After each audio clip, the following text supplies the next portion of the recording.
교육판에서 진짜 농담삼아 하는 얘기지만 우리나라는 뉴턴이 환생을 해도 물원 1등급은 안 나온다. 이런 얘기를 하거든요. 너무 슬픈 얘기죠. 그거를 너무 늦게 시작했을 때 손해를 볼 수 있는 과목이 제가 학교를 나와서 여러 가지 교육을 시키면서 가장 많이 느꼈던 차이가 뭐냐면 어린 시절에 그런 류의 경험을 많이 한 아이들, 이런 경험치가 쌓인 것들이 초중에서는 별로 차이가 안 나다가 고등학교에 와서 하는 활동에서는 수준의 차이로 확 드러나거든요. 지금 12년 동안 입시가 몇 번이나 바뀌었을까요? 봤더니 총 9번이 바뀌었더라고요. 그리고 중간중간에 수없이 많이 바뀌어요. 네, 이런 뭐 하더라 뉴스가 너무 많아서 엄마는 헷갈리니까 가짜 정보도 많아요. 선생님은 약간 좀 팩폭러 같은. 아 그런가요?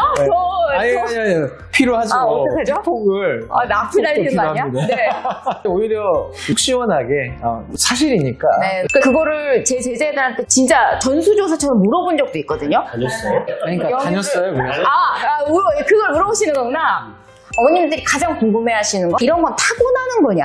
이건 당연히 만들어지는 거죠. 근데 이걸 만들기 위해서는 잠깐만요. 이거는 쓸게요. 이거 이제 네. 서로 컨닝이 안 됩니다. 각자의 생각. 초등 때 가장 과대평가된 공부 과목은 이거다. 이거는 사전에 말씀을 안 드린 내용이거든요. 갈리셨어요. 그 변화 속에서 사실 아이들이 피해를 보고 아이들이 힘들잖아요. 학부모님들을 포함을 해서. 그래서 오늘 최대한 세 분이 중지를 모아주셔야 됩니다.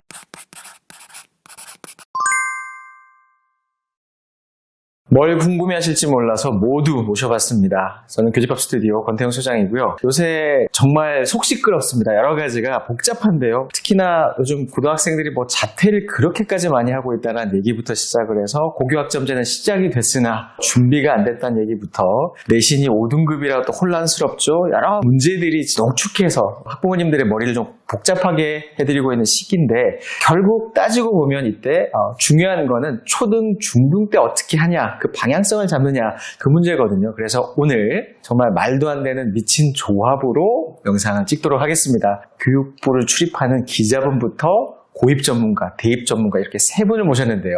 여러분들이 정말 궁금해하실 내용들, 고민들을 탈탈 털고 가도록 하겠습니다. 안녕하세요. 안녕하세요. 네, 저는 현재 목동에서 고위 컨설턴트로 일하고 있는 정고은입니다. 저는 고등학교에서 20년간 진학 지도를 했고요. 지금은 목동과 대치, 교육청 여러 기관들하고 진로 진학 프로그램 같이 운영하고 있는 박정준이라고 합니다. 저는 교육부를 출입하고 있고 최근에 AI 시대 엄마가 먼저 알아야 할 최상위 공부법을 쓴 오지연입니다. 이렇게 교육부를 출입하는 기자님부터 고입, 대입 이 전문가 세 분을 모시고 지금 이제 얘기를 나눠볼 텐데 이 질문을 드려보고 싶어요. 사실 입시라는 이야기가 나오면 초등학부모님들은 되게 먼 이야기라고 좀 생각을 하시는 경향이 있으시거든요. 세 분의 의견이 궁금합니다. 우리 초등학부모님들이 입시를 의식해야 되는 시기가 몇 학년부터일까? 한번 적어주시면 좋을 것 같아요. 정고은 선생님부터 확인을 해볼까요? 4, 5학년. 네네. 4, 5학년부터는 입시를 의식해야 된다. 이유가 뭘까요? 대표적인 게 과거형 제고 같은 경우는 학교의 그 특수한 목적상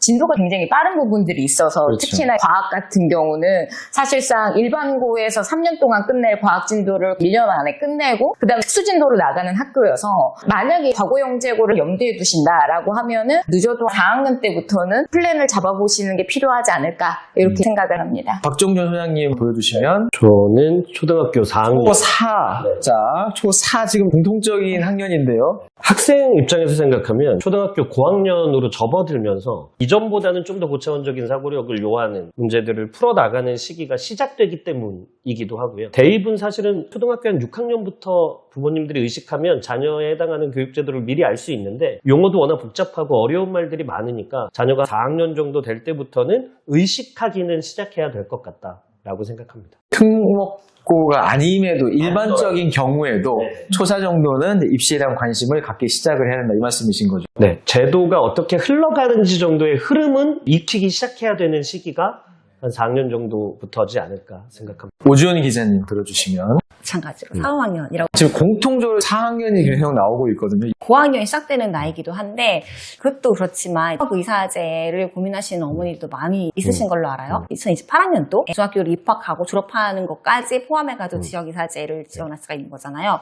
그렇게 했을 때 내 아이가 지방 의대를 가기 위해서 준비를 하려고 한다면 이때부터는 고민을 해야 되는 시기가 아닌가 싶어서 이때로 한 것입니다. 아까 정권 선생님은 과고 영재고를 말씀하셨는데 그러면 외고나 국제고나 자사고 같은 경우에는 몇 학년 때부터 관심을 가졌어요? 외고나 자사고 같은 경우는 한 중학교 1학년 때부터 관심을 갖고 본격적인 입시 준비를 하셔도 된다 이렇게 말씀을 드리긴 하거든요. 왜냐면 연과고에 비해서 특수 목적을 위한 고등학교는 아니어서 일반고에 비해서 진도가 빠른 부분은 있지만 연과고처럼 특수한 부분을 일찍부터 시작해야 되는 학교 유형은 사실 아니라고 봐서 중학교 들어와서 본격적으로 관심을 갖게 되셔도 너무 늦지는 않으시다 이렇게 말씀을 드립니다.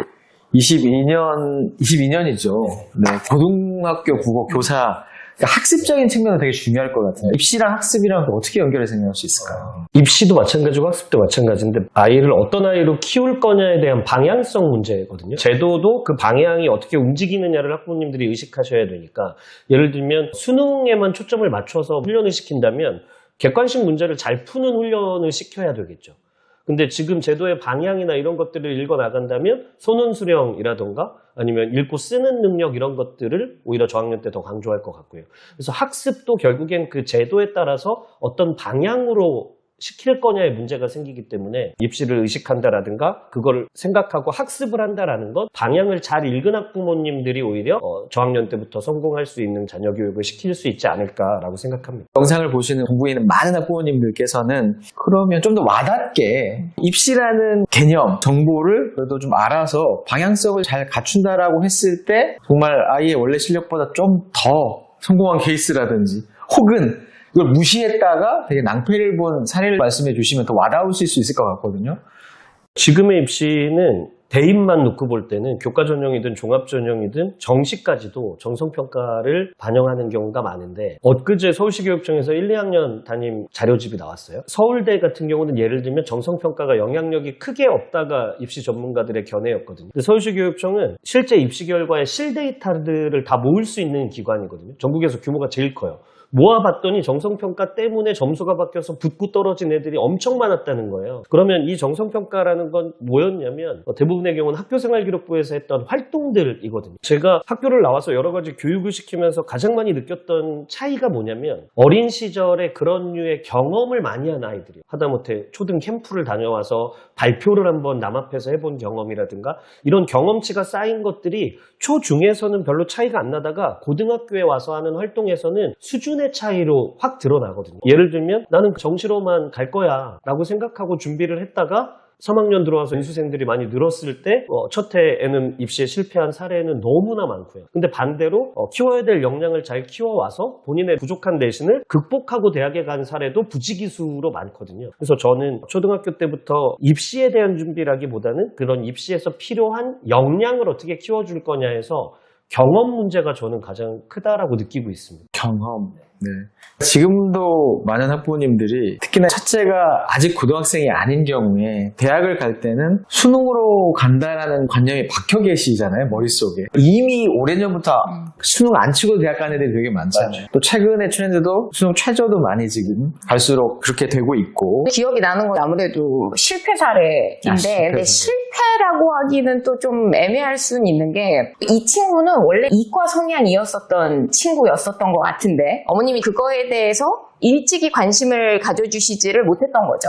학생의 공부 역량이 뛰어났었던 건 맞는데 중학교 3학년 들어와서 연과고를 한번 써볼까 해서 컨설팅을 받고 얘기를 하다가 결론적으로 말씀드리면은 너무 선행이 안 돼 있는 경우는 사실 연과고에서는 많이 힘들기는 하거든요. 그래서 그 친구는 외고를 갔어요. 굳이 따지면은 이과형 학교에 비해서는 문과형 학교가 선행 정도의 영향력이 그렇게까지 크지는 않다 해가지고 외고를 가서 서울대 경영을 들어가서 복수 전공을 하고 있거든요. 공대로. 이 친구가 돌아 결국은 공대 전공을 하고 있는데 만약에 조금 일찍이 어머님이 아시거나 발견을 하셔서 약간의 서포팅을 해주셨으면 너무 돌아가지 않지 않았을까 이런 생각들을 하긴 했었고 사교육판에서 진짜 농담 삼아 하는 얘기지만 우리나라는 뉴턴이 환생을 해도 물원 1등급은 안 나온다. 이런 얘기를 하거든요. 너무 슬픈 얘기죠. 아인슈타인이 환생을 해도 물투에서 1등급 나올 수 없다. 그러니까 그게 한국식 교육제도에서 아직까지 원하고 있는 학습 유형이 있는 건데 그거를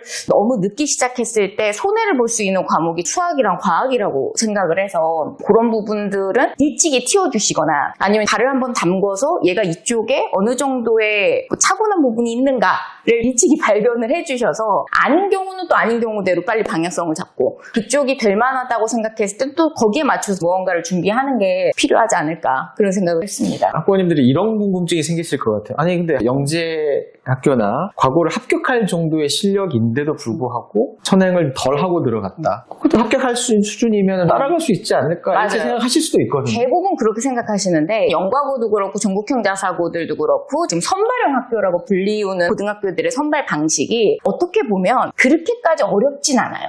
선행 정도를 요구하는 선발 방식이 아니라 굳이 따지면은 학생이 중학교 때 했었던 과학 경험들 이런 것들 자소서에 쓰거나 면접을 보게 되기 때문에 입학을 하는 과정까지는 이 친구가 선행을 많이 했다고 해서 입학 과정에서 유리하다던가 선행을 적게 했다고 해서 불리한 건 아닌데 중요한 건 들어가고 나서인 거죠. 들어가고 나서는 중학교 시절과 고등학교 시절의 가장 큰 차이가 상대평가이기 때문에 그때부터 격차가 벌어지는 거여서 고등학교는 어차피 최종 학력이 아니기 때문에 절대 입학에 의미를 두시면 안 되고 입학 후를 어느 정도는 예상하거나 조금은 담보할 수 있는 학교를 가셔야 된다라고 말씀드리는데 대다수 어머님들이 고등학교조차도 대학처럼 자꾸 서열화시켜서 생각을 하시는 거예요. 그래서 영과고가 제일 좋은 학교죠.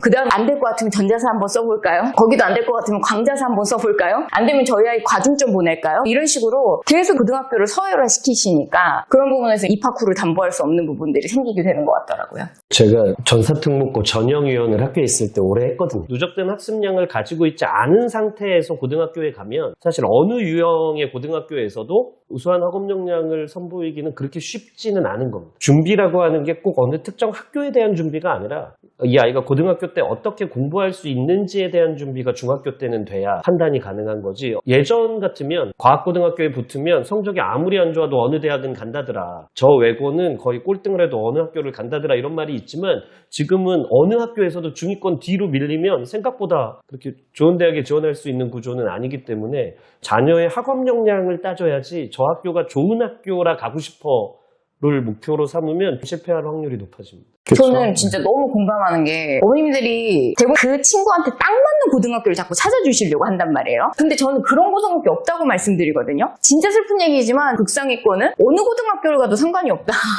의대 갈 놈은 전자사를 보내놔도 의대를 가고요. 일반고를 보내놔도 결국 의대를 간다. 왜냐면 결국 학업 역량이 핵심이지. 어머님들도 또는 학생들조차도 뭔가 내가 좀 부족하더라도 좋은 고등학교를 가면 이 고등학교가 나를 잘 서포팅 해줘가지고 대학을 잘 보내주겠지? 결국 입학을 하고 나서 대입을 도모할 수 없다고 하면은 사실상 그냥 입시 낭인으로 빠지는 경우들이 너무 많기 때문에 딱 맞는 고등학교가 아니라 학업 역량을 키워야 된다는 말씀이 너무 동의합니다. 저는 문예창자 영재원에서 겪었던 일을 말씀드리고 싶은데요. 성공 사례라고 할 수 있을 것 같기도 한데 저희가 지금 초등 얘기를 하고 있잖아요. 초등학교 때부터 미리 입시를 준비하는 경우는 거의 없을 거라고 봐요. 정말 몇 년씩 땡겨가지고 하는 경우가 아니라면. 근데 이 영재원에서는 제가 아이를 보내고 있어가지고 조금 더 많이 알게 되었는데 이곳은 초등학생을 대상으로 책을 좋아하고 글을 쓰기를 좋아하는 아이들 그리고 만화라든지 어떤 형식이든 뭐 이야기를 꾸며내는 아이들을 뽑아가지고 학습을 시키는데요. 좀 흥미로웠던 게 이 아이들은 초등학교 때부터 와가지고 1년 동안은 자신만의 이야기를 만드는 일을 합니다. 거의 책을 쓰는 건데요. 사실 책을 쓴다는 거는 독서보다도 한 단계 더 업그레이드된 활동이라고 보거든요. 독서는 무언가 활동을 하기 위한 인풋인 거잖아요. 근데 이 과정에서 혼자 생각을 가다듬어서 내 이야기를 풀어내는 게 아웃풋. 이게 바로 책 활동인데 이 활동을 통해서 아이들 생각이 훨씬 확장되거든요.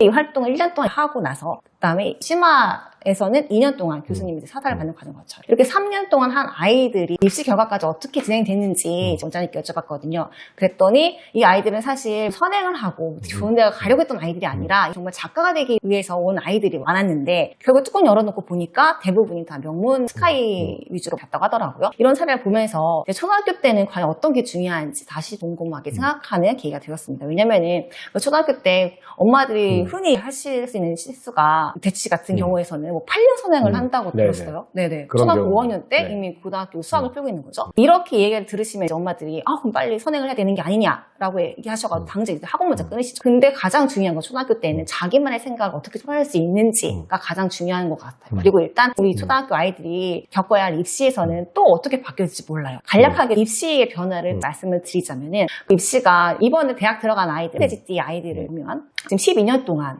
입시가 몇 번이나 바뀌었을까요? 봤더니 총 9번이 바뀌었더라고요. 초등학교 1학년 때 들어갔더니 학생부 종합전형이 생겼어요. 그래서 회장이라던가 부회장 같은 이런 것들 많이 생기기 시작하죠. 소위 스펙 쌓기가 시작되는 거예요.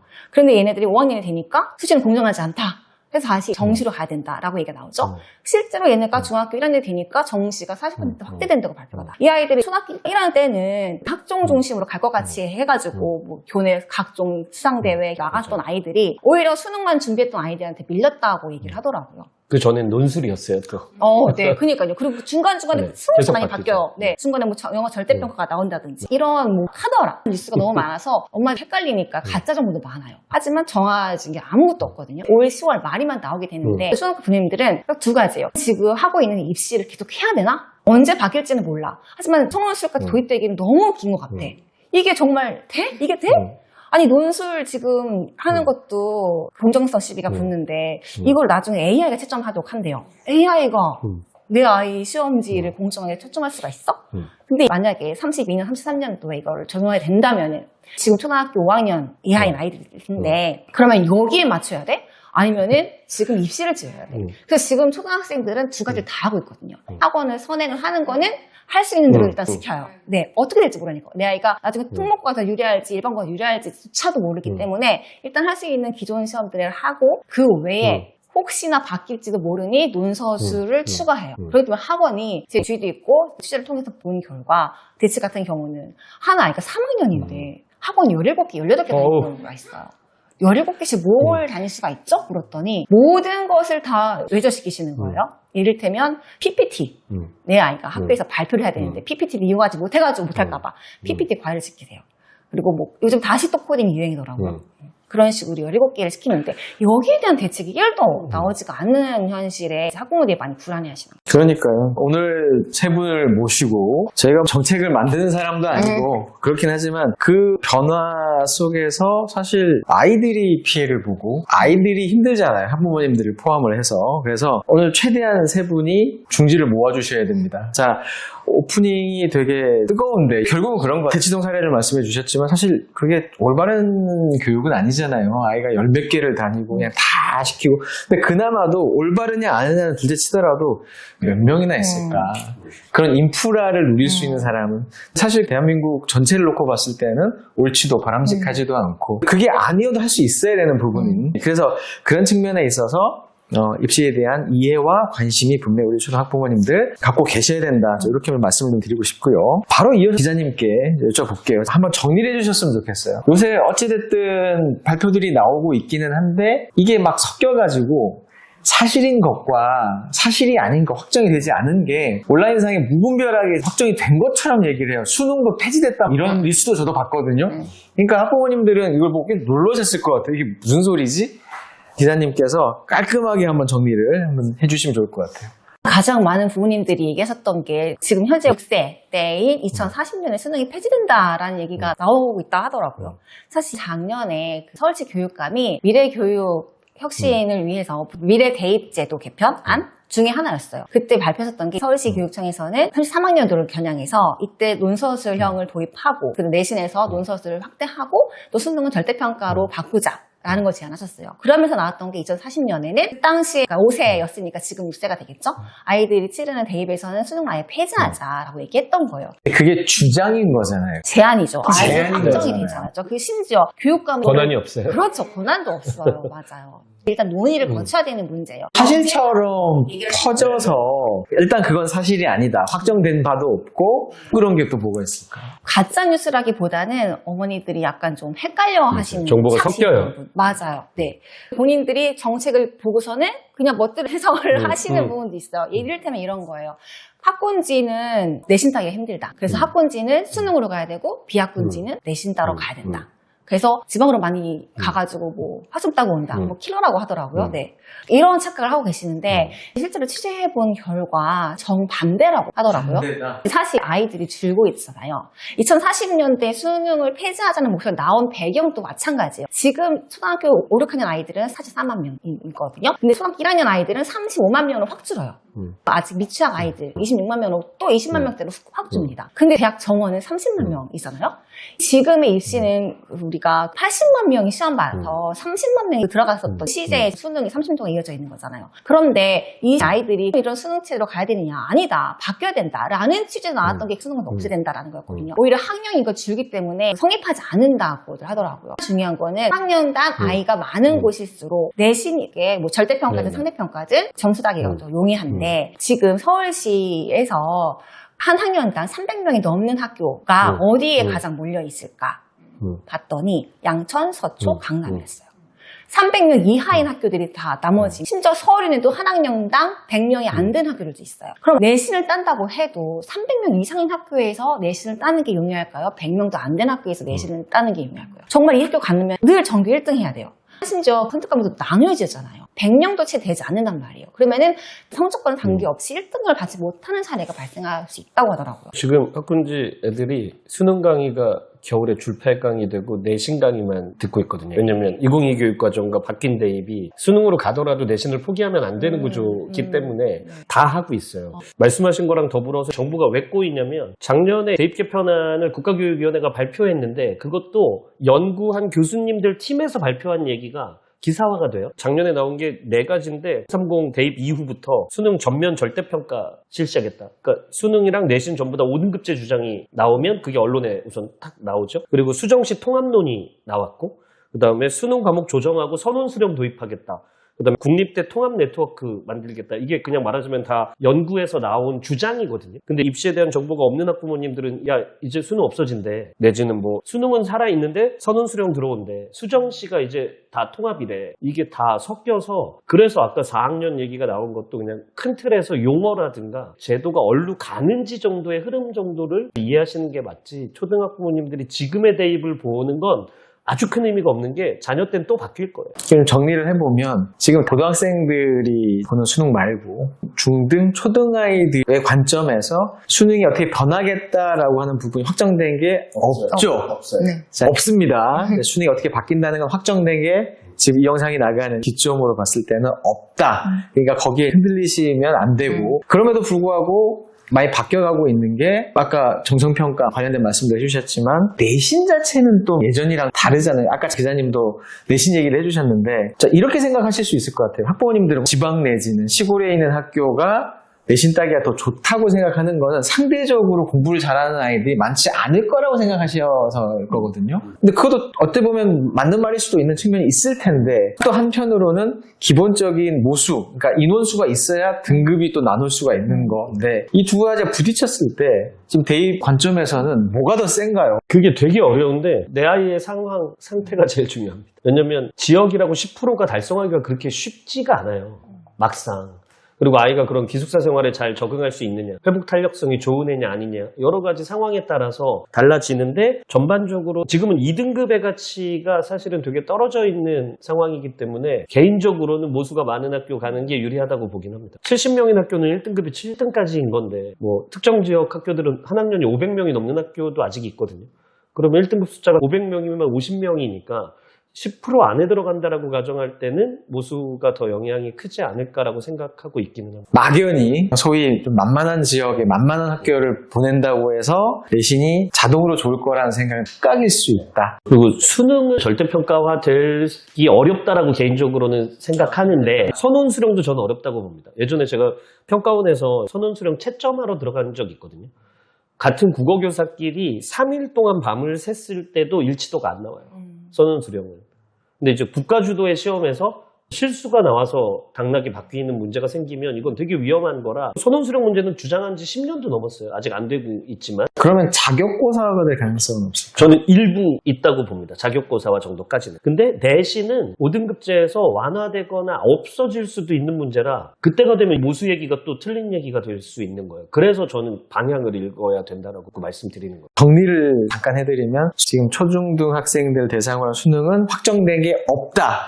그러니까 어떤 말에 휘둘리실 필요가 없다. 그러면 서두에 입시라는 개념을 좀 알아서 학습의 방향성을 잡자. 이게 되게 중요한 거잖아요. 잠깐 그런 말씀 해주셨고 기자님도 문예창작 영재원 사실 두 측면이 있을 것 같아요. 하나는 좀 얻어 걸린 사례. 그러니까 사실 이걸로 입시를 도움받을 생각은 없었는데 알고 보니까 너무 큰 도움이 되네. 또 하나는 이 흐름을 읽고 분명히 이런 능력이 있으면 좋을 거다라고 보내신 분이 계실 거란 말이죠. 이게 지금 딱 저희가 얘기하는 입시의 변화에 따른 방향성을 따라갔더니 정말 크게 이득을 보는 사례라고 볼 수가 있을 텐데 지금 초등아이들이 고등학교를 갔을 때 앞으로 갈수록 더 중요해지는 역량 이걸 사실 초등 때 준비를 해야 되는 거잖아요.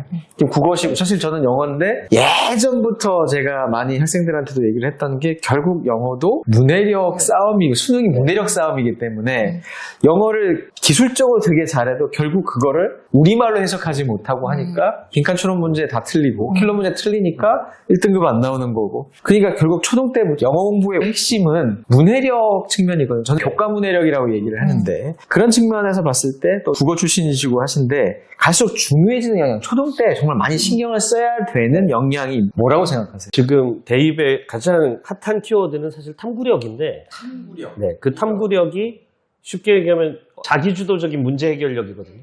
호기심을 가진 어떤 문제에 대해서 공부를 해서 그 문제를 해결해 본 적이 있느냐 를 물어보는 건데 아까 기자님 말씀하신 것도 그렇고 문식력 혹은 문해력이라고 하는 게 가장 중요한 이유는 이게 초중등학교 때는 티가 안 나요. 차이가. 근데 고입에서나 대입에서 여러 가지 학술적인 연구 논문들이 나온 게 있는데 교육과정평가원에서 나온 논문 몇 편을 봐도 고등학교에 가면 최상위권과 상위권을 가르는 기준이 뭘까에 대한 연구들이 되게 많거든요. 근데 생각보다 수학 영어에서 잘 안 나요. 최상이랑 상위가 거의 비슷한 점수를 받아요. 근데 문해력, 문식력에서는 유의미한 차이가 나요. 그리고 때때로는 수학, 영어를 아까 말씀하신 대로 잘하냐 못하냐도 문해력 차이에서 고학년이 될수록 오히려 벌어진다. 근데 이게 문제의식을 못 갖는 이유는 초중학교 때는 그냥 문제 푸는 선행을 많이 하다 보니까 이걸 잘하면 고등학교 가도 잘하겠지라고 생각을 했는데 고등학교 1학년 때보다 2학년 때, 2학년 때보다 3학년 때 어휘, 양이라든가 수준이 완전 달라지고 길이도 길어지고 할 때 선지의 의미를 이해 못해서 성적이 떨어지기 시작하는 애들이 많아지거든여. 그럼 아까 기자님이 설명하신 글쓰기 수업에 들어갔던 애들은 지금 대입의 관점에서 보면 완벽하게 좋은 걸 한 거예요. 그러니까요. 그리고 제가 한 10여 년째 자연계열 토론 전국대회 심사를 하는 게 있거든요. 정부기관에서 운영하는. 등수 안에 든 애들은 다 명문대를 가요. 그러면 원래 공부 잘하는 애들이 왔기 때문에 그런 것 아니냐라고 하실 수도 있는데 사실은 토론 능력은 반드시 거기에서만 따라오는 건 아니기 때문에 읽고 말하고 쓰고 하는 능력을 키워놓는 건 앞으로의 대입에 가장 중요한. 왜냐면 지금은 객관식 문제풀이라든가 과도한 상대평가 경쟁보다는 이 아이가 어떤 애냐를 놓고 대학이 평가를 해서 선발을 하려고 하는 시대이기 때문에 탐구력 내지는 문해력이 가장 중요하다고 생각이 됩니다. 영상을 보시는 부모님들 우리 아이는 과연 그런 교육 환경 속에 있는지를 한번 제가 최근에 저희 채널의 영상에서도 이런 문제집은 갖다 버리셔야 된다라는 말씀을 드린 적이 있거든요. 그게 바로 지금 말씀해 주신 그런 부분이에요. 아직도 계속 객관식. 물론 객관식이 뭐 다 나쁘다는 게 아니라 중간 과정에서는 필요하겠죠. 학습하는 과정에서. 근데 종착점이 그런 객관식 문제로 간다라는 것 자체가 위험할 수 있다라는 거 한번 짚어봤고요. 한 가지만 말씀드리면 이럴 때 학부모님들이 아까 학원 17개 다니는 것처럼 국영수 사과도 하고 있는데 탐구력을 해야 되고 할 게 또 늘었네의 관점으로 자꾸 생각을 하시는데 이 탐구력은 이런 문제 좀 갖다 버리세요 하신 것처럼 국어에서도 탐구력을 키우는 거고 수학에서도 수학적 사고력을 키우는 걸 그냥 탐구력을 키운다고 하는 거지 학부모님들이 오해 안 하셨으면 좋겠는 게 할 게 또 늘었네의 관점으로 생각하지 않으셨으면 맞아요. 그러면 통구력 잘하는 학원은 어딘가? 이렇게 출발을 하시면 곤란하다. 그러니까 기존에 하고 있는 거, 하다못해 문제집 하나 고르는 것도 그렇고 보내고 있는 학원인데 이 탐구력을 길러주는 학원인가? 푸는 방식의 문제인 거예요. 그러니까 암기식으로 하고 계속 유형만 계속 이런 데인가? 아니면 뭔가 말하고 쓰고 그렇죠. 그런 거를 하게끔 하는 건가? 그래서 교육기관에 대한 선택도 맞아. 정말 중요하다라고 말씀을 드립니다. 이제 고입에 대해서 얘기를 할 텐데 사실 고교학점제잖아요. 고교학점제가 되면서는 특목자사고가 아니라 일반고 선택도 되게 중요하잖아요. 네. 그거는 고교학점제 이전에 정말 내신을 위해서도 선택이 중요하고 아까 과중 얘기 나왔지만 과학이나 수학에 되게 관심이 없고 못하는 애가 과중 들어가면 힘들잖아요. 그렇죠. 반대로 외국어를 신경 쓰는 학교에 들어가는데 외국어는 관심이 없는 애가 들어가면 당연히 힘들 거고 이게 고교학점제가 되면 그 부분이 더 심해질 텐데 그래서 지금 고교학점제와 관련해서도 고입이 너무 중요하다인데 일단 고입과 관련해서 학부모님들이 그런 고민들을 많이 하시거든요. 선택의 기준이라는 게 좀 있을까요? 사실 되게 원론적인 얘기이면서도 가장 중요할 수밖에 없는 게 결국은 학생의 성향이에요. 이거는 성향, 기질 너무 중요해요. 그거는 고교학점제 할아버지가 와도 안 바뀔 거라고 생각을 하는 게 학생한테 딱 맞는 고등학교 아니면 입시적으로 굉장히 유리한 고등학교가 어디일까를 계속 고민을 하시는데 제가 어머님들한테 교육부가 속된 말로 미치지 않고서야 어떤 교육정책을 내놨을 때 그게 특정 자사 특목에만 유리한 교육정책을 내놓는다던가 그런 건 있을 수가 없다. 오히려 내놓게 되면은 일반고한테 조금 더 유리할 수 있는 정책을 내놓으려고 하지만 자사특목을 가는 애들이 학업 역량 자체가 좋다 보니 어떻게 보면은 그 유불리점을 벗어날 정도로 애들이 엄청난 경쟁을 통해서 역량을 발산해서 실적이 잘 나오는 거지. 사실상 교육부 자체가 특정 고등학교 이용에 유리한 교육 정책을 만들지 않는다. 이런 말씀을 드리거든요. 그래서 결국은 이거죠. 학생의 기질, 성격, 그리고 지금의 현재의 상태. 그래서 가장 먼저 확인해 보시면 좋다고 생각하는 거는 중학교 시절에 그래도 문이과 정도는 판단을 해보려고 하시는 게 필요할 수는 있겠다라고 말씀을 드려요. 물론 문이과는 좀 정해놔라. 그렇죠. 형식적인 부분은 없어졌지만 선택 과목을 선택하는 것 때문에라도 고등학교 2학년 때부터는 사실상 어느 정도 구분이 된다라고 말씀을 드리거든요. 그래서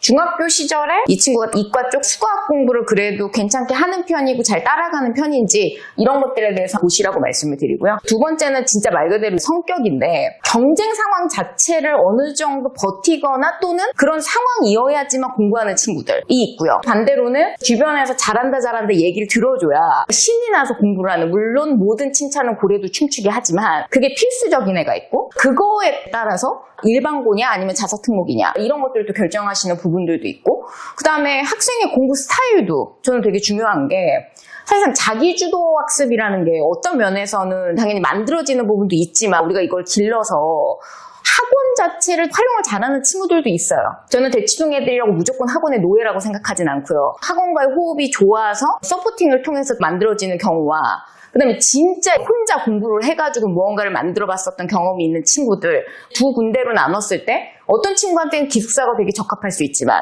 또 어떤 유형한테는 기숙사가 오히려 독이 될 수도 있는 이런 부분들도 있어서 제가 봤을 때는 그런 기질 성격이 고교 선택에 있어서 가장 중요하다. 그 이렇게. 기질 성격은 사실 학원에서 보다는 그렇죠. 부모님이 제일 잘 아시겠죠. 맞아요. 객관적으로만 볼 수 있다면 맞아요. 마음을 조금 내려놓고 보실 수 있다면 부모님이 더 잘 아실 거다. 너무 지금 중요한 말씀해 주신 게 마음을 못 내려놓고 보시더라고요. 그러니까 약간 그 소몰이 하듯이 자꾸 애를 몰아가시는 거야. 엄마는 뭐 기대하는 바 없어. 어떤 뭐 고등학교도 상관없어 하시는데 자꾸 설명에 끌고 가면서 과거 설명에도 보여주시고 영재고 설명에도 보여주시고 그러니까 물론 어머님 마음은 너무 이해를 해요. 그리고 어떤 부분에 있어서는 방향성을 잡아주시는 부분이 필요할 수도 있겠죠. 이건 물론 제 생각입니다. 저는 대치동 어머님들은 어떤 걸 느끼냐면 아이를 지나치게 객관적으로 보세요.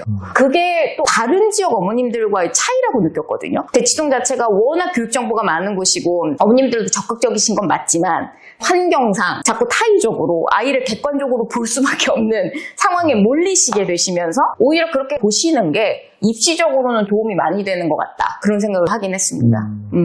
고입과 학군지 흐름을 봤을 때 초등학부모님들이 너무 늦게 알아서 후회하는 부분들도 있을 것 같아요. 고등학교 서열화 부분이라고 생각을 해요. 이거는 진짜 빨리 깨셔야 된다고 말씀을 드리는데 그 학교들의 서울대 실적이 꼭 본인의 아이 것처럼 생각을 하신다는 거예요. 예를 들어 외대부고는 서울대 실적 1년에 거의 60명씩 나오는 학교, 상상고는 1년에 메디컬 200명 넘게 간대더라. 근데 그런 것들이 저희끼리는 다 알지만 재수생, 애수생 다 들어가 있고 그리고 중복 합격자 다 들어가 있고 전부 모여서 어머님들이 익히 생각하시는 현역 그리고 수시로 가는 그렇게 좁히게 되면은 사실상 그 실적이 어느 면에서는 되게 무의미한 부분들이 있는데 초등어머님들은 당연하지만 그 고등학교 입학 자체에 자꾸 목적성을 두시는 거. 들어만 가면 다 해결되지 않을까. 저렇게 갈 확률이 높다. 학교에 대한 지나친 기대 그리고 학교에 대한 지나친 공포 둘 다 아주 조심하셔야 된다. 우리 아이가 속된 말로 누워 지내고 있지만 이 학교 들어가면 주변 애들 다 같이 공부하니까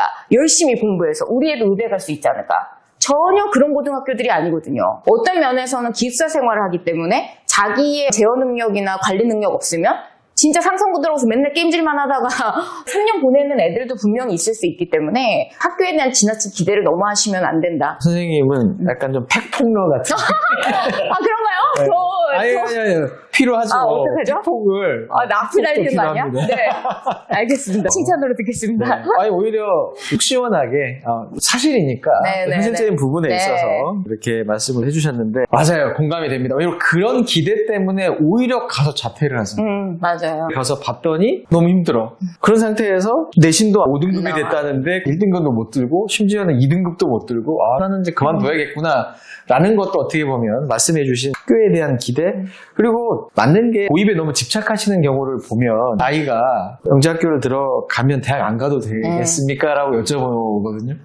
근데 어차피 그게 아닐 텐데. 아니죠. 결국 대학을 가는 과정에서의 맞아요. 징검다리일 텐데 오히려 스텝이 꼬이는 너무 많이 봤죠. 여러 가지 골치 아픈 이슈들을 말씀을 드리고 있는데 반대로 자, 초등학부모님들이 지금 너무 불안해하지 않아도 되는 입시 이슈 방금 얘기를 해주신 부분과 연결이 되는 부분인데 뭘까요? 걱정 안 하셔도 된다. 되게 단순한 건 지금 나오는 이슈들은 자녀의 이슈가 되지 않을 가능성이 높다라는 거. 그래서 방향만 보시라는 거죠. 지금 수능도 절대평가가 됐든 선언수령이 됐든 생각하는 힘을 가진 애들을 조금 더 뽑으려는 형태로 가거나 과도한 상대평가는 완화하는 쪽으로 제도들이 나오고 있는 건 맞거든요. 절대평가를 가정하진 않더라도 상대평가가 완화되는 상황에서라면 그냥 그 아이 자체, 이 아이가 가지고 있는 개성, 장점 내지는 역량 이런 거 위주로 갈 거니까 지금 나오는 대입과 관련된 이슈는 초등학부모님들은 좀 멀리 하셔도 된다. 그냥 방향만 익숙하게 잡으셔야 돼요. 근데 그 방향이라는 게 결국에는 정성평가, 사고력, 문제 해결력 이런 것. 문해력, 또 읽고 쓰고 발표해보는 방향성 자체는 그렇게 흘러가고 있다. 고등학교 학부모님들한테 뭐라고 말씀드리냐면 부모님들이 어렸을 때 외화를 보거나 헐리우드 영화 보면 외국 고등학생들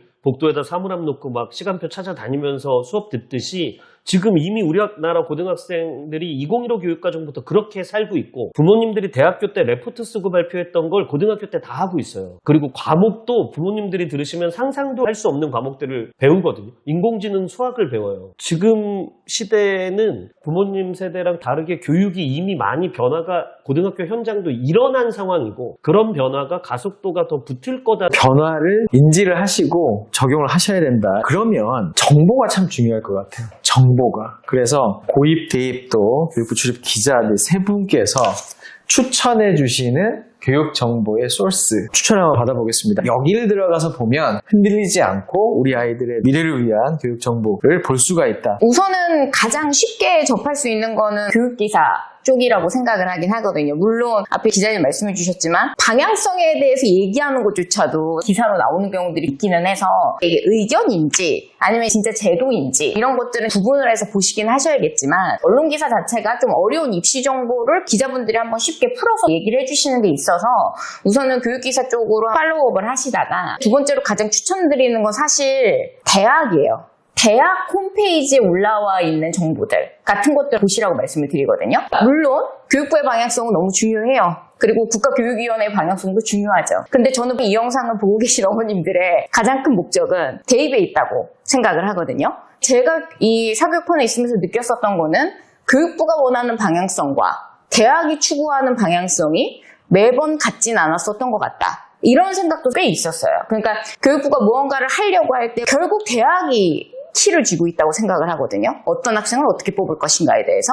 그래서 뭐 많은 대학도 필요 없고요. 어머님들 가장 관심 있으신 서울대를 포함한 뭐 연고대 정도의 학교들이 매년 입시가 끝나거나 입시를 하기 전에 본인들께서 만들고 제공을 해주시는 자료 같은 것들이 있단 말이죠. 그리고 요즘은 입학처 사이트에 그런 것들이 너무 잘 올라와 있기 때문에 관심 있는 대학들이 어떤 식으로 학생을 선발하려고 하는구나 이런 것들을 읽어보시는 데 도움이 되실 수 있을 것 같다. 그렇게 해서 보는 눈이 생기시면 믿을 만한 스피커를 한 명 정하셔서 그 사람을 통해서 팔로우 해주시는 것도 도움이 될 수 있을 거라고 봐요. 학군지와 비학군지의 정보 격차에 대한 얘기를 했는데 결국 유튜브라는 형태의 영상 매체들이 잘만 활용하면 정말 좋다고 생각을 하거든요. 지금 저희도 유튜브를 찍고 있지만 정보를 다 보실 수 있는 상황이시잖아요. 그 사람들을 통해서 되게 어려운 교육 정보, 많은 교육 정보를 요약적으로 들으실 수가 있어서 그렇게 3가지 정도로 추천을 드립니다. 그래서 저희 교집합 스튜디오 절대 미리 얘기한 건 아닙니다. 네. 네. 바로 기자님으로 넘어가서 네. 자, 기사를 어떻게 봐야 될까요? 지금 우리 아이들 뭐 신문 읽게 하자고 얘기를 하시잖아요. 정작 부모님들은 신문을 읽으시는지 여쭙고 싶어요. 종이신문이 아니더라도 사이트 들어가셔서 뉴스를 검색하시는지 아니면은 포털 사이트만 들어가면은 표 넘겨야지만 뉴스가 나오거든요. 교육 뉴스를 정말 찾아보시는 분이 몇이나 될까 싶어요. 사실 담긴 기사조차 찾지 않고 바로 건너뛰어서 유튜브라던가 블로그에 맞아요. 가장 쉬운 방법이거든요. 심지어 요즘에 그냥 챗 GPT 한 번만 돌리면은 내가 듣고 싶어 하는 말을 다 얘기해준단 말이에요. 근데 얘가 할루시네이션 때문에 그 친구들을 듣고서는 얘기하시는 게 아닌지 되돌아봐야 된다고 생각합니다. 우리 아이가 초등학교 몇 학년인데 이슈가 어떻게 변한대? 라고 물어봐요. 그러면 챗도 할 수 있는 일은 기존에 나왔던 이야기들을 모아가지고 네 이렇게 변합니다 라고 진짜처럼 얘기하는 경우가 많거든요. 그럼 저희들이야 그 기준을 알고 이게 아직 확정된 건 아닌데 라고 꾸짖어줄 수가 있어요. 야 확인했어? 라고 하면 그때서야 아 죄송합니다 뭐 이렇게 얘기하면서 바로 잡아요. 초등학생 부모니까 당장 대입을 걱정해야 되는 단계는 아니거든요. 지금 단계에서 어떻게 좀 변할지 방향성만 먼저 보는 이 단계라도 하시는 게 중요하다고 생각합니다. 그중에 기사가 가장 정확한 정보라고 생각하고요. 그 정보를 기반으로 블로그든 유튜브든 ChatGPT든 얘기를 하는 것이기 때문에 1차적으로 전달할 수 있는 원문 그대로 볼 수 있는 방법은 기사라고 봅니다. 노주현 기자님의 교육 기사를 특히나 네, 주목해 보도록 하겠습니다. 대입의 관점에서는 사실 5개념이 제일 무서운 거거든요. 잘못 알고 있으면. 근데 유튜브는 잘못된 정보가 아주 많지는 않아요. 근데 논조가 다르거나 주장하는 방향이 다른 거죠. 우리 아이를 어느 방향으로 키울 거냐 방향이 정해지고 나면 저는 유튜브가 좋다고 보는데 초창기에는 기사도 마찬가지고 공신력 있는 자료를 많이 보라고 말씀드리는 게 우선은 대교협이 가장 대입과 관련해서 공신력 있는 기관 그리고 대교협이 대학 어디가 TV라고 유튜브도 운영하고 있고 어디가라는 사이트도 운영하고 있어요. 대부분 대학들의 대입 관련된 진학 결과들도 어디가에 먼저 탑재가 되는 거기 때문에 거기 보시면 좋겠고 각 지역의 시도교육청에 진로진학정보센터라는 것들이 다 있습니다. 거기에 보면 저학년부터 중학교, 고등학교까지 볼 수 있는 자료들이 자료실에 올라와 있기 때문에 그런 자료들 그리고 교육청 자료가 그래도 과장이나 왜곡이 상대적으로 적은 편이고 오류도 상대적으로는 적은 편이기 때문에 교육청 자료를 많이 보셨으면 좋겠고 그 다음에 아까 대학 입학처 말씀하셨는데 이제 입학처 가서 뭘 보면 제일 좋냐면 전형과 관련해서는 학생부 종합전형 가이드북들이 무료로 다 받을 수 있게 돼 있어요. 대학도 종단 연구도 엄청 하고 어떤 의미에서는 기업이거든요. 그러니까 어떤 애를 어떻게 받아야 우리 대학이 더 유리해질까를 끊임없이 고민을 하는데 서울대랑 한양대랑 동국대는 2028년부터 국가교육위원회 교육부가 공식적으로 권한을 줘서 정시를 40%가 아니라 30%까지 선발해도 돼요. 동시에 30%로 다 내렸거든요. 근데 연대가 갑자기 같이 껴서 내렸어요. 그러면 서울대랑 연대에서 줄어든 인원이 2028년에 532명이거든요. 엄청나게 줄어요, 정시가. 그러면 학부모님들이 학종에 대해서 갖는 의구심은 뭐냐면 이걸 믿을 수 있나?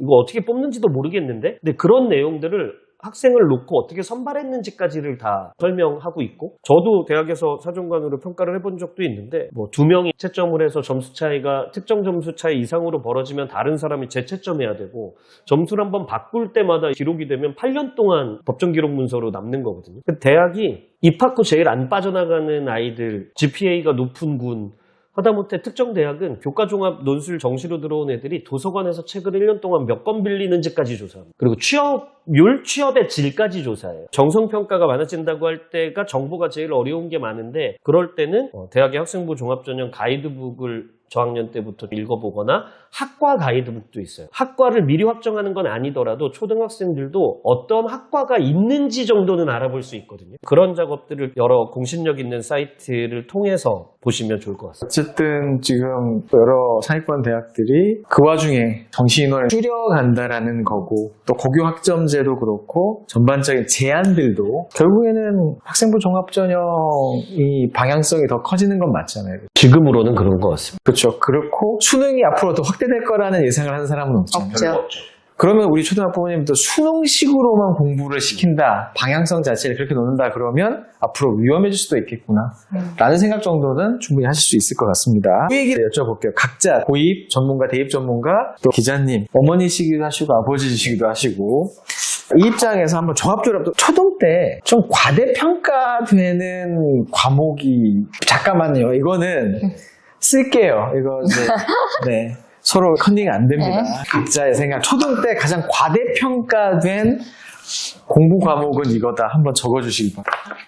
그냥 소신대로. 초등 때 이건 좀 너무 과대평가됐어. 이 과목에 대한 생각이나 투자나 이런 게. 다 중요한데? 네. 아니, 다 중요하죠. 근데 과대평가됐다. 솔직히 이거는 사전에 말씀을 안 드린 내용이거든요. 한번 들어보고 싶습니다. 갈리셨어요. 자, 오 기자님은 저는 과목으로 쓰진 않았어요. 네, 일단 자 동시에 한번 들어주시겠습니다. 자, 카메라 보시면서 자 영어 말씀해 주셨고 수학 유행 따른 과목. 이거 되게 정치적인 답변 아닌가요? 아까 좀 되게 비판적이셨는데 되게 정치적인 답변이신 것 같아요. 자, 수학이 좀 의외라서 일단 두 분 말씀 듣고 수학으로 가보겠습니다. 영어는 왜 그렇게 생각하세요? 근데 이게 과대평가가 말씀 잘하셔야 돼요. 됐다라는, 네, 영어가 맞아요. 지금 앉아있기 영어생들 때문에. 많이 보고 계실 건데, 어떤 의미에서냐에 따라서 좀 다를 것 같기는 해요. 저는 그냥 순전히 입시적 관점에서라고 말씀을 드리거든요. 초등학교 시절에 보면은 저희가 활용형 영어라고 할 수 있는 식들을 굉장히 많이 시키시더라고요. 초등학교 5, 6학년 어학원 계열을 계속 다니시다가 그때쯤에 한국식 영어로 턴을 하시는데 그럴 때 어머님들이 두 가지를 다 자꾸 갖고 가시려고 하시는 거죠. 그러니까 입시적 관점에서도 영어가 도움이 되기를 바라는데 동시에 아이가 뭐 훗날 세계를 무대로 이런 생각 때문에 계속 이 활용형 영어에 대해서 지나치게 끌고 가시려고 하시는 부분들이 저는 개인적으로 모르겠어요. 제 친구들은 미취학 아동들이 많은데 친구들이랑 얘기를 하면 가장 큰 이슈가 영유거든요. 영유를 보내야 되냐 안 보내야 되냐. 제가 사교육원에서 일하고 있다고 엄청 물어봐요. 영유 보내야 돼? 너가 봤을 때 네 제자 애들, 대학 잘 간 애들 다 어때? 영유 다녔어? 그러니까 그거를 제 제자애들한테 진짜 전수조사처럼 물어본 적도 있거든요. 다녔어요? 그러니까 영유를 다녔어? 이렇게. 그러니까 다녔어요, 왜? 그걸 물어보시는 거구나. 영유를 다닌 경우들이 많아요. 다닌 경우가 많은데 더 웃긴 건 걔네 얘기가 자기는 영유를 다녔지만 영유가 전혀 필요 없다고 생각한다는 거예요. 걔네들 입장은 그래요. 기억이 어차피 안 난다는 거죠. 물론 그게 뼛속에 사무쳐가지고 언어에 대한 거부감을 없앴을 수는 있겠지만 지금 제가 만나는 친구들은 다 고등학교 애들이고 대학 간 애들이니까 당장 발등에 불 떨어진 입시 영어를 치르는 데 있어서 자기는 영유가 자기한테 어떤 영향을 미쳤는지 잘 기억이 안 난다. 그래서 입시적 관점에서는 약간 투머치하지 않나? 차라리 그 시간에 저희가 계속 얘기한 문해력 독해력을 기르는 교육에 있어서 조금 더 신경을 써주시는 게 낫지 않을까 그런 생각을 했습니다. 네, 일단 영어 말씀을 해주셨고 네. 제가 할 말은 많습니다만 일단 오늘은 제가 네네. 집중을 하는 건데 사실은 선생님도 지금 학군지에 계셔서 그래요. 어학원을 위주로 공부하는 아이들은 전국 단위로 보면 그렇게 많지 않습니다. 학군지 위주의 아이들이 그렇고 사실 그런 제대로 된 어학원이 인프라가 별로 없는 지역에서도 상당히 많기 때문에 근데 어느 정도 공감하는 부분이 있어요. 저도 그런 말씀을 드리는 부분도 있고 근데 오히려 거기에 껴있는 아이들이 있어요. 사실은 잘해서 하는 거는 오히려 권장해야 될 일인데 껴여서 있는 상태에 시간 낭비를 하면서 그걸 끌고 가는 경우가 좀 문제이기도 맞아요. 하거든요. 그래서 저도 영어지만 영어 이기주의에 빠지면 안 된다고 말씀을 드리는 부분에 있어서 네 어쨌든 네, 말씀 잘 들었고요. 어떤 정치적인 답변 한번. 과연 어떤 정치적인 답변을 아니, 해주실지. 선생님께서 말씀해 주신 것도 같으면 돼요. 내 아이의 수준을 모르고서는 일단 주변에서 다들 영어 유치원을 다니니까 가시는 경우가 많을 거라고 보거든요. 학원들 다 계시지만 일단 불안하기 때문에 보내는 거예요. 그냥 두 집 걸로 한 집이 다 영어 유치원을 보내요. 물론 잔발적인 이야기지만 엘베에서 아이들끼리 영어로 이야기를 해요. 그걸 보고서 어머, 거봐, 보내야지 그 정도냐 얘기가 나오지. 잠시 방금 이게 연기가 아니라 자기 고백 같은 느낌이 드는 건 뭐죠? 네, 저도 마찬가지예요. 아이를 키우면서 저도 목동으로 이사 온 지 얼마 되진 않았지만 여기서도 많은 그 사교육을 시키잖아요. 저희 집 앞에 그 트렁크라고 해야 되나요? 끌 끌고 다니는 아이들이 네. 있어요. 네. 사실 저도 아이 데리고서 가봤죠. 반은 취재, 반을 개인적인 사심을 담아서 우리 아이도 한번 입학 테스트 다 받아보겠다 하고 갔는데 결론은 떨어졌어요. 선생님이 말씀해 주신 게 인상 깊었던 게 우리 학원은 캐리어를 끌고 다닌다. 그만큼 아이들이 자기 몸무게에 비해서 많은 책을 갖고 다녀야 되기 때문에 아이들이 키가 정말 많이 작은, 그러니까 체구가 되게 작은, 그러니까 거기가 미착 아이들인 거죠. 근데 그 바로 밑 프랩 학원이 있어요. 이 학원을 다니기 위해서 미리 또 얘기해주는 학원들이 그 세계 학원처럼 있는 대박. 거예요. 네. 근데 그 지금 영어가 과장되어 있다고 하는데 사실 학원지에서는 영어를 미리 빨리 끝내놔야지 다음 수학이라든가 과학을 단기를 넘어갈 수 있다는 그 조바심이 있어요. 물론 정작 선생님들께서는 영어에 초등학교에서 그렇게 많이 시간이라든가 애를 쓸 필요가 없다. 어차피 까먹고 다시 한국식 영어를 할 건데 근데 결국에 영어 유치원도 대입 목적이란 말이에요. 엄마들이 보내놓고 후회하시는 얘기가 보내놨기 때문에 이런 얘기를 할 수 있는 거예요. 내가 보내놓으니까 수학이 없다. 결국에는 대입을 치를 거니까 한국식 영어만 하면 되는 거지 3년이든 2년이든 영어 유치원 애들한테 뺄 필요가 없다라고 얘기를 하신 거거든요. 근데 거꾸로 대치동 같은 경우에서 일부긴 하겠지만 너무 이른 나이의 아이들한테 영어를 시키시는 거예요.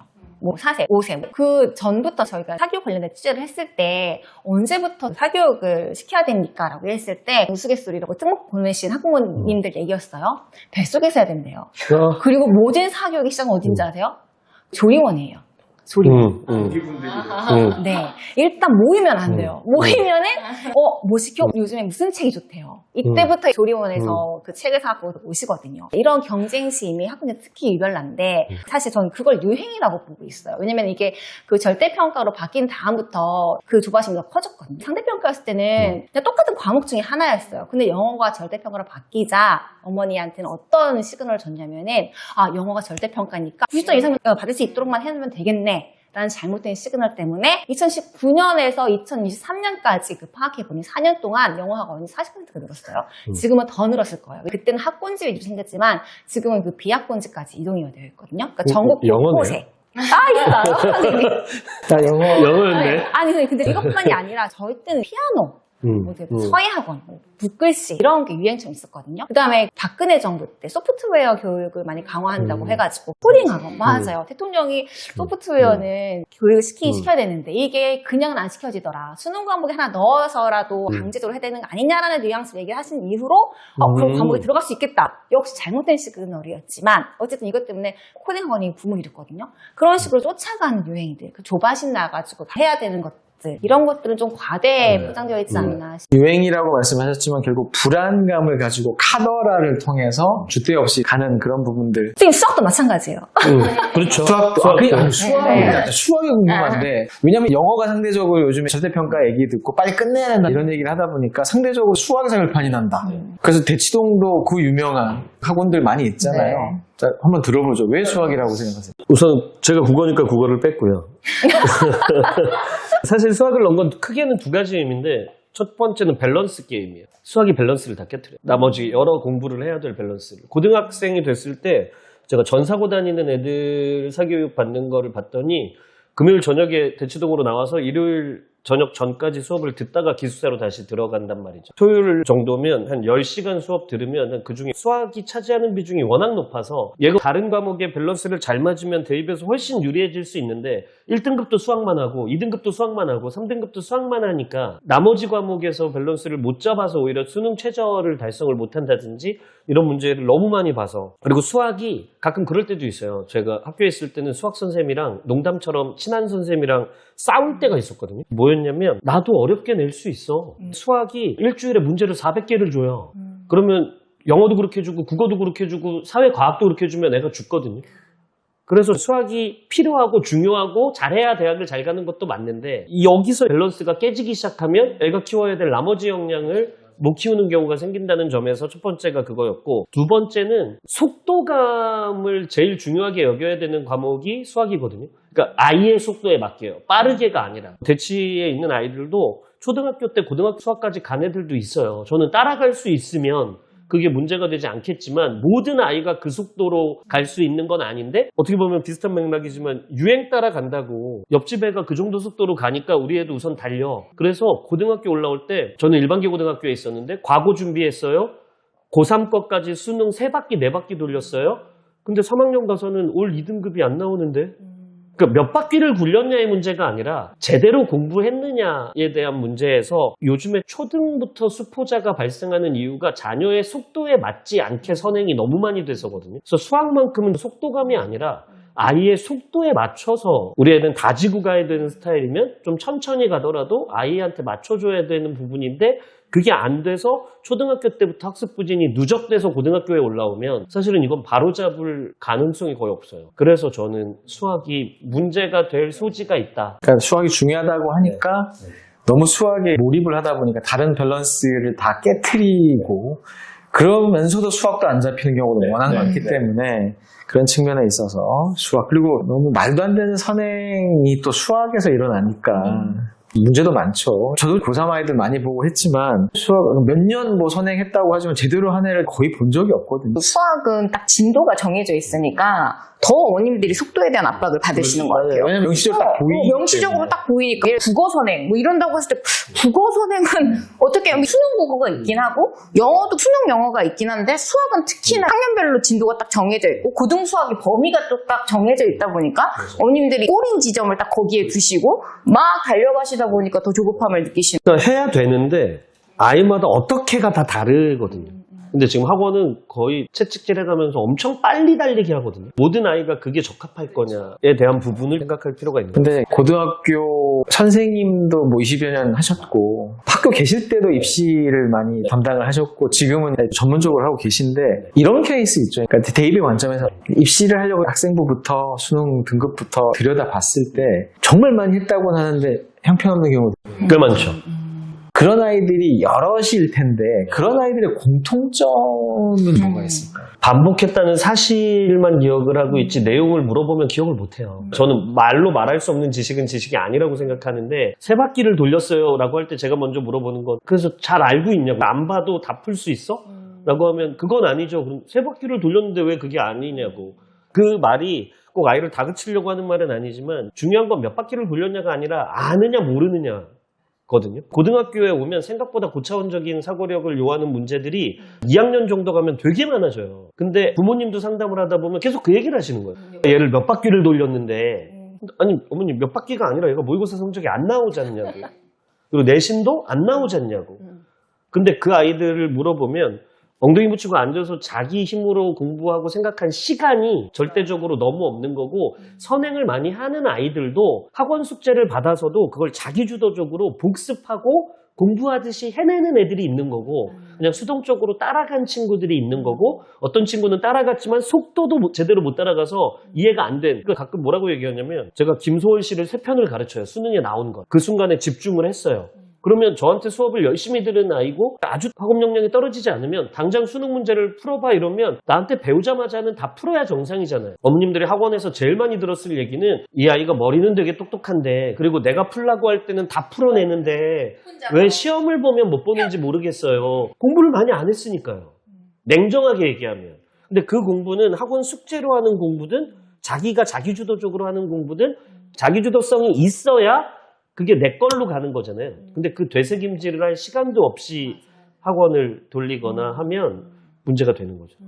많은 아이들 보셨을 텐데 사교육에 의존하지 않고 성공한 케이스들도 있잖아요. 요즘엔 많이 없지만 일부 있기는 하죠. 네, 그런 아이들은 어떤 아이들이에요? 고등학교는 대부분 사교육을 안 하는 친구들은 고학년이 되면서 좀 나오고, 저학년 때는 그래도 하는 편인데, 전반적으로 특징은 2가지인데, 1은 방학 때 몰아서 해요.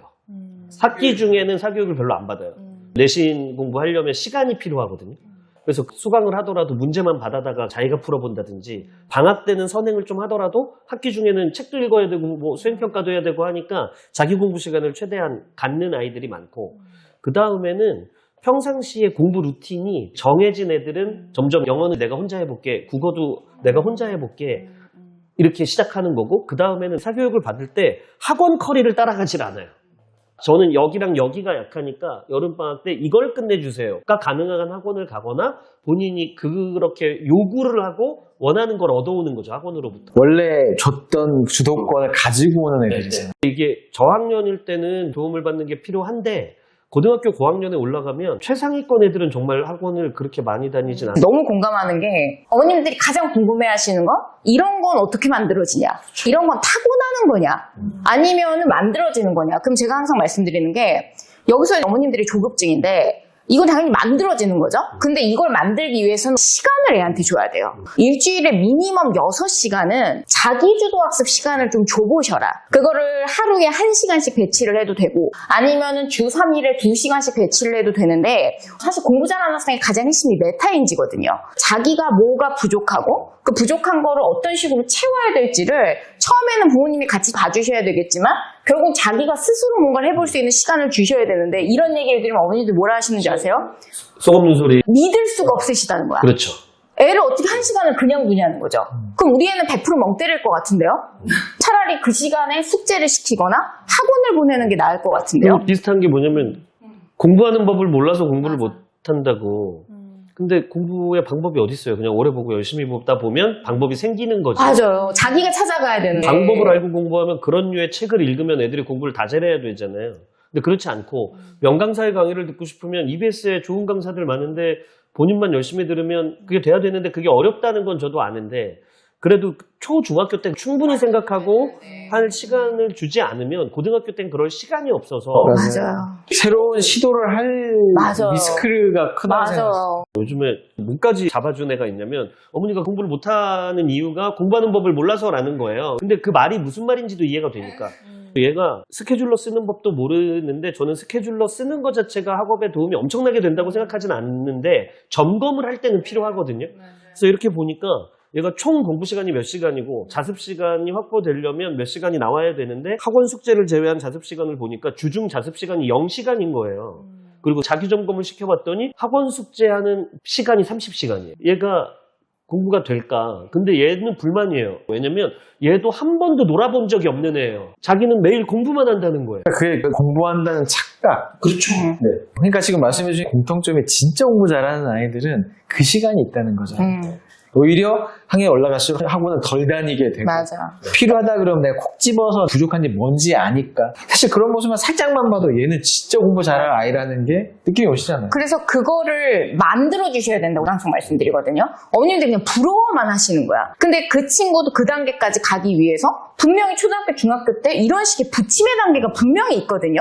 이런저런 공부법을 시도해 본다던가, 예를 들어 어떤 애는 자기가 영어 지문을 30분 안에 몇 문제를 풀 수 있는지조차도 모르는 애들도 있어요. 그러니까 스터디 플래너를 짤 수가 없죠, 전체적으로. 그래서 결국은 인내하고 참으시는 시간이 필요하다. 애가 뻘짓하는 것처럼 보여도 자꾸 자기주도 학습 시간을 만들어주시고 본인이 공부법을 찾기를 안 하시면 고등학교 때 절대 이런 판타지 같은 학생이 되실 수가 없고 계속 학원에 끌려다니실 거예요. 우리가 흔히 유니콘 하는데, 저는 학교에 있을 때는 유니콘이라는 단어를 들어본 적이 없다가 나와서는 하도 많이 들어서 뭐가 유니콘이냐를 생각해 봤는데, 결론적으로는 그 유니콘도 만들어진 거예요. 훈련을 한 거죠. 제가 최근에 가르치는 애 중에 한 명이 전사고에 다니는 친구인데 모의고사를 엄청 잘 봤어요. 그래갖고 칭찬을 해줬거든요. 전역력에서 한 2개밖에 안 틀렸나 그래요. 제가 왜 더 그랬냐면 얘가 그때 되게 심한 코로나에 걸렸다는 거예요. 근데 얘가 뭘 생각했냐면 자기가 수능 날에도 갑자기 아플 수 있잖아요. 엄청 아픈데 집중하면 얼마나 공부를 할 수 있는지를 자기가 실험해봤대요. 그랬더니 국수형을 다 맞았잖아요. 그러니까 애 자존감이 그럼 나는 왜 이렇게 됐을까를 걔가 뭐라고 얘기하냐면, 나는 꾸준히 쉬지 않고 이걸 계속 봐왔으니까 아파도 그냥 똑같이 풀었는데요. 아파도 글이 읽히던데요. 그러려면 걔도 운이 아니라 어린 시절부터 글도 읽고 풀고 말하고 설명하고 공부를 누적해온 과정이 있으니까 그런 건데, 이 얘기를 누군가에게 들으면 걔는 타고났거나 걔니까 그런 거지. 근데 걔니까 그런 거지도 있지만 아까 말씀하신 대로 일부는 훈련된 거예요. 근데 그 훈련이 혹독한 과정이 아니라 말 그대로 문제 하나를 풀어도 정성껏 풀어본다든지 엄마 아빠한테 그 문제 푼 걸 말로 설명해 본다든지 공부 잘하는 애들의 특징은 아는 걸 말로 설명해 낸다는 거거든요. 그런 걸 부모님들이 저학년 때 연습시키시면 좋을 것 같아요. 요 질문도 드려보고 싶습니다. 입시 활동 하시면서 입시 원서를 쓸 때만 보는 게 아니라 학교에 또 오래 계셨으니까 패자부활이라고 하죠. 뭔가가 준비가 덜 돼 있었어. 네. 근데 갑자기 어떤 계기를 통해서 각성을 해서 노력을 하기 시작을 하는 거죠. 그랬을 때 사실 노력을 한다고 해서 다 성공한 건 아닐 텐데. 그렇죠. 딴 거는 다 못하는데 요거 하나를 갖고 있는 아이는 나중에 뒤늦게 공부를 하더라도 분명히 자기 목표를 이룰 수 있다. 그게 명문되면 스카이도 갈 수 있다. 라고 생각하시는 게 있다면 적어주시겠습니다. 기자님은 워낙 많이 취재도 하시고 어떤 능력에 대해도 좋고요. 교과목에 대한 것도 좋고요. 저도 생각하는 게 있거든요. 자, 동시에 들어주시겠습니다. 하나, 둘, 셋. 문해력, 성실함, 은근과 끈기, 회복 탄력성. 기자님은 성공한 경험 이렇게 말씀을 해주셨거든요. 설명을 한번 들어볼게요. 일단 아이들은 뭘 시도했을 때 사실 많이 실패를 해봐야 되잖아요. 아이니까.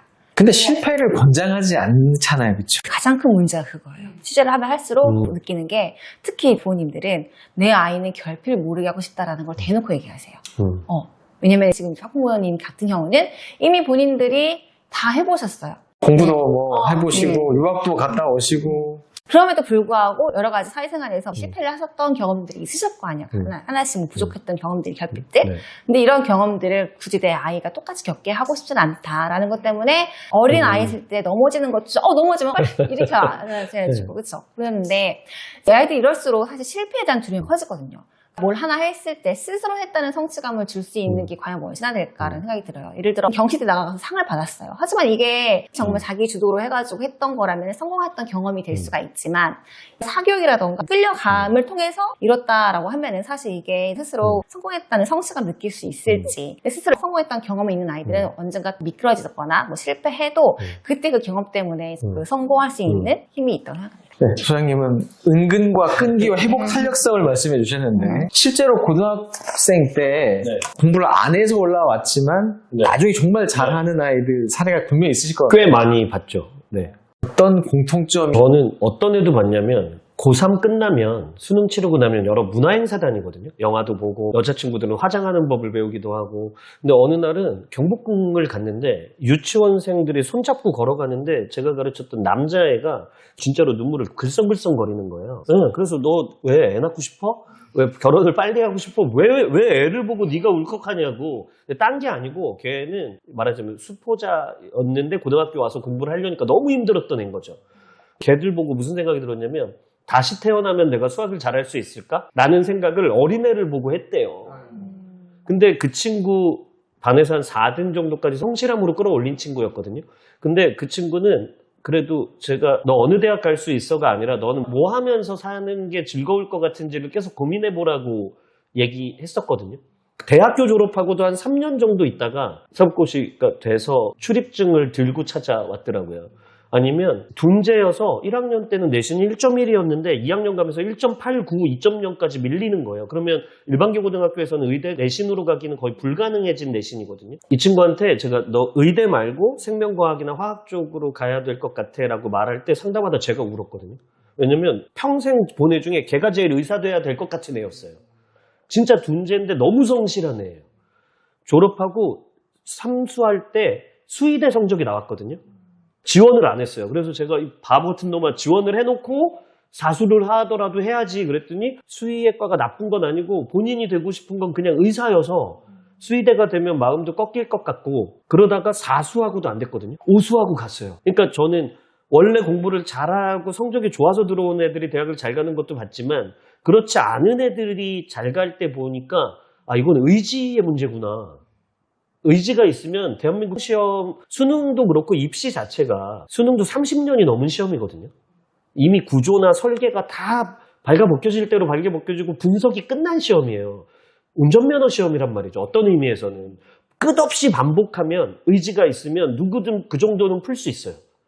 그럴 때 아이가 성공하려면 저는 끈기가 있어야 된다고 보는 거고 자기는 바보 같대요. 전날 영어 단어를 몇십 개를 외웠는데 다음날 오면 반 이상을 다 까먹어요. 근데 얘는 하루도 안 빼고 아침 조회 시간에 졸업할 때까지 저한테 검사만 들어왔어요. 전날 복습한 걸. 그랬더니 인서울 중위권 대학은 가더라고요. 그러면 그 다음에 회사를 갈 때도 계속 그렇게 했을 거잖아요. 얘는 무슨 일이 닥치면 포기를 안 하고 각을 재요. 이걸 내가 몇 개월을 하면 해낼 수 있을까를 생각하지 이건 내가 해야 되는데 못할 일이라고는 생각 안 하더라고요. 저는 이런 성공의 경험도 실패의 경험도 마찬가지인데 초등학교, 중학교 때 스스로 이런 것들을 경험하고 생각해보게 만들어서 실패했지만 괜찮아. 그쵸. 그게 회복 탄력성입니다. 네, 그거를 키워주면 고등학교 때 성적이 안 나와도 사실 대학원 가면 됩니다. 끊임없이 끝까지 공부하고 싶은 마음이 있는 아이로 키워주면 분명히 성장하거든요. 근데 이게 정말 쉬운 게 아니어서 이거는 초등학교, 중학교 때 키워줘야 되는 역량 중에 하나인 거예요. 맞아요. 사실은 국어나 영어나 수학 산행보다 근본적인 거고 더 중요한 거고 오히려 국영수는 나중에 공부를 하면 되죠. 맞아. 근데 그 초중등 시기에 실패의 경험, 실패해도 괜찮아. 그게 회복 탄력성이 되고 그런 과정에서 끈기도 생기는 거고 그리고 어느 시기에 오잖아요. 공부를 와요. 하겠다라는 네, 분명히 와요. 시점이 올 텐데 영상을 보신 학부모님들은 우리 아이는 영원히 오지 않을 것 같은 두려움을 갖고 계시지만 언젠간 오거든요. 그때 그거라도 준비가 돼 있으면. 근데 그때 그게 준비는 안 돼 있고 그냥 주변에 학원만 다닌 기억만 있으면 오히려 그런 아이들은 나중에 꼬꾸라지가 오히려 더 쉽다는 건데. 저는 남고에서 20년 근무하고 애도 다 남자 애들이거든요. 제 아이들도. 저는 군대 갔다 와서 공부머리가 트인 애들도 봤어요. 맞아요. 맞아요. 뭐 여학생도 그럴 수 있지만 언제 트일지는 아무도 모르는 거라. 근데 본인이 나는 할 수 있고 노력을 계속 해왔어 라고 생각하고 자존감이 높은 아이로 키우면 어떻게든 아이가 성장할 거라고 보는 편이에요. 근데 자녀분 말씀하셨지만 아드님이 두 분이신 거예요. 세 명.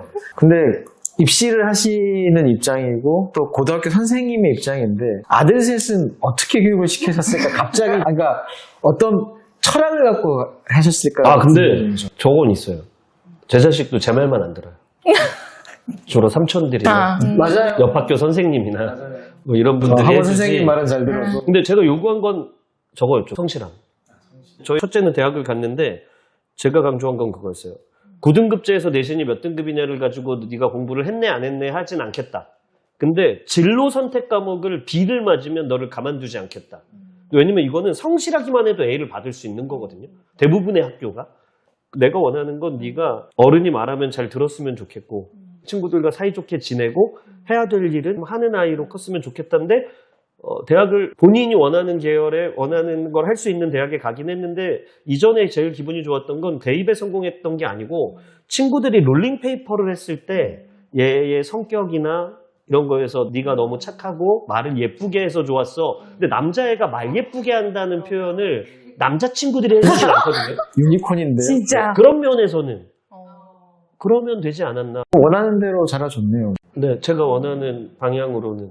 그래도 아직도 군대를 갔다 와야 더 틀리려나? 라고 생각하는 지점은 있지만 아직 어리니까. 네, 나머지 친구들도 그렇게 크면 좋지 않을까. 근데 개인적으로는 부모님이 더 많이 내려놓으셔야 된다고 항상 얘기해요. 잘하면 좋은데 모든 아이들이 공부를 다 잘하는 건 아니거든요. 대신에 노력은 할 줄 아는 아이 그리고 생각은 할 줄 아는 아이로 만들면 아까 말씀드린 대로 대학원 가도 되고요. 석박사 과정까지 겪었을 때 본인이 끊임없이 하고 싶은 걸 노력했을 때 잘 못하게 되는 애는 저는 본 적이 없는 것 같아요. 근데 중간에 하고 싶은 게 없거나 자꾸 포기해서 더 안 할래라고 하는 게 위험하죠. 저는 제일 무서운 건 특히 고등학교 갔을 때 포기해버리는 거예요. 그렇게 되지 않도록 성적이 낮아도 너도 꿈꿀 수 있고 너도 계속 노력하면 뭔가를 이룰 수 있어 라고 어릴 때부터 계속 부모님이 자존감을 키워주는 작업을 하시면 부모님의 생각대로 아이가 잘하게 될 거라고 믿는 편이거든요. 내 의지가 투영되는 거기 때문에. 근데 그거에서 너무 부모님이 상처를 받거나 마음이 아프면 아이는 그 이상으로 상처받고 아플 거예요. 그래서 아이한테 우리가 든든하게 잘 있으니까 서포트 해줄 거니까 너는 끝까지 한번 더 도전해봐. 열심히 해봐. 그런 면에서는 초등학교 때 어려운 문제 도전해보고 실패했을 때도 괜찮아. 어려운 문제였으니까 한 번 더 해보자. 한 번 더 해보자. 라고 해서 아이의 자존감을 끊임없이 살려주는 작업을 하시는 게 제일 필요한 것 같아요. 자, 성실함은 알 것 같고 네네. 문해력이라고 해주셨어요. 네네네.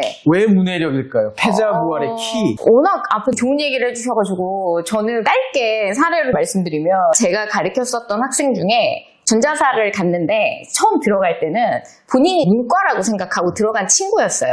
문과라고 생각을 했었다는 것 자체가 앞에 얘기했었던 과학 선행 같은 것들이 전혀 안 돼 있었고 수학 같은 경우도 뭐 한 학기 선행 요 정도 했었던 친구인데 문과라고 생각을 한 건 관심 분야나 읽는 책들 뭐 철학이나 경제나 이런 것들이 좋아했었던 친구였던 거죠. 근데 전자사를 들어가서 첫 시험을 딱 봤는데 생각보다 너무 내신이 잘 나온 거예요. 그래서 담임쌤이 먼저 너 혹시 의대 갈 생각이 있냐? 이 성적이 유지가 되는 의대를 쓸 수 있을 것 같은데 이런 얘기를 했었던 거죠. 전혀 수학 선행이 안 돼 있었던 애인데 1학년 겨울방학부터 과학을 한 거죠. 물화생을 전부. 초등학교 4학년 때부터 과학 선행을 했었던 친구들과 고등학교 1학년 겨울방학부터 그것도 물화생을 3개를 동시에 한꺼번에 시작한 친구들을 봤을 때 원래대로면 절대 경쟁이 될 수가 없거든요. 근데 이 친구가 문해력, 독해력이 확실히 좋았고 어릴 때 책에 노출이 많이 되어 있었고 확실히 속도감이 엄청 빠르더라고요. 일반적인 경우도 이해하는 속도가 빨라서 결국 궁극적으로 의대를 간 거죠. 어떤 면에서 뭐 패자부활이라고 하기까진 그렇지만 메디컬을 생각하는 친구들이 되게 어릴 때부터 선행을 뽑지 않으면 결국 못 갈 것이다 라고 생각하시는데 이 문해력, 독해력 부분만 어릴 때 잘 키워놔도 학습 속도감이 붙으면서 걔 입장에서 생각지도 못한 의대를 가는 이런 상황이 발생을 한 걸 보면서 저는 문해력이 진짜 중요하구나 이런 생각을 했죠. 너무나 그래서 종합을 해보면 입시로 이야기를 시작을 했지만 교육에 대한 방향성이 마지막에 다 나와 있는 것 같아요. 오히려 초등 때는 실패하는 경험도 오히려 권장해 주시고 그런 과정에서 회복 탄력성도 늘고 끈기와 성실함 그리고 하나만 해야 된다 그러면 저도 영어지만 결국엔 초등 때는 문해력을 키워주시는 게 뭐 영어 수학 선행하면 좋죠. 근데 안 되는 거를 갖고 혹은 문해력은 구멍이 나고 있는데 수학 선행만 한다고 해결되는 건 아니고 그게 오히려 대입까지 바라봤을 때잖아요. 그러니까 항상 하는 얘기가 제발 초등의 시야를 갖춰 계시지 마시라. 오히려 고입이나 대입이나 그런 교육 정책적인 관점에서 봤을 때 그게 사실 세 분을 모시고 교육 분야에 계시지만 또 이렇게 각자 포지셔닝이 달라서 좀씩 얘기가 다를 거라고 생각을 했는데 결국에는 계속 일맥상통하고 수렴되는 부분이 분명히 있는 것 같아요. 이 부분이 입시를 위해서도 정말 중요하다라는 말씀을 나눠주신 것 같습니다. 어떠셨나요? 입시로 시작을 했지만 우리 아이들 올바른 교육의 방향에 대한 이야기를 나눠봤습니다. 여러 가지 생각들, 공감되시는 내용이 있으면 댓글로 공유해 주시고요. 자, 오늘 편집은 어떻게 될지 모르겠지만 촬영은 역대급으로 제일 길었어요. 연예인 이 역사상 그만큼 할 말도 없는데 저는 시간이 가는 줄도 사실 몰랐거든요. 다음 기회에 좋은 주제로 있으면 또 한번 모시고 이야기를 나눠봤으면 좋겠습니다. 긴 시간 동안 선생님도 수고하셨습니다. 네, 고생하셨습니다. 네, 고맙습니다. 네.